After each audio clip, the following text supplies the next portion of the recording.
The summer of 1915 was scorching, and the air was thick with the stench of war.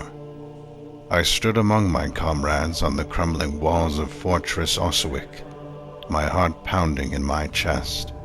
We had been holding off the German forces for weeks, but today felt different. The air seemed heavier, and an eerie silence blanketed the battlefield.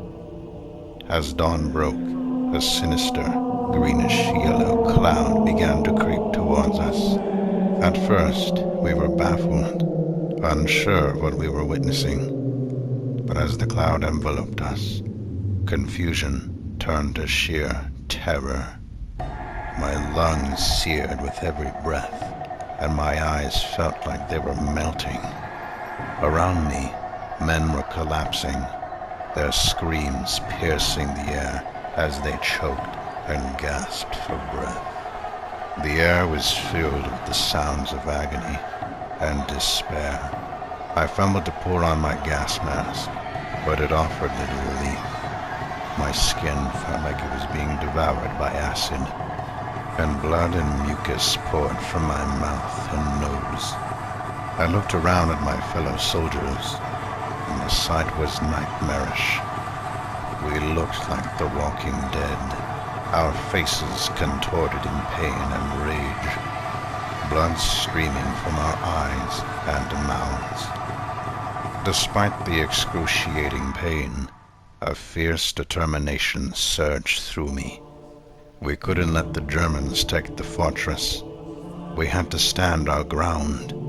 With what little strength I had left, I gripped my rifle and prepared for the onslaught. When the German infantry advanced, they were confident that the gas had done its job. But as they drew closer, they saw us rising from the fog, still alive and filled with a terrifying resolve.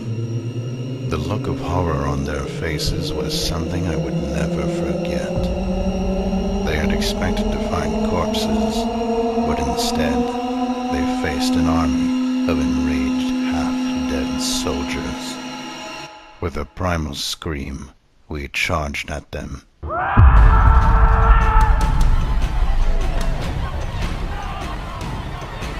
Our cries echoing through the air like the wails of the damned. The Germans, now in full retreat, stumbled over each other in their desperate bid to escape. We pushed forward, driven by a mix of pain and unyielding defiance. The battle later known as the Attack of the Dead Men became a legend.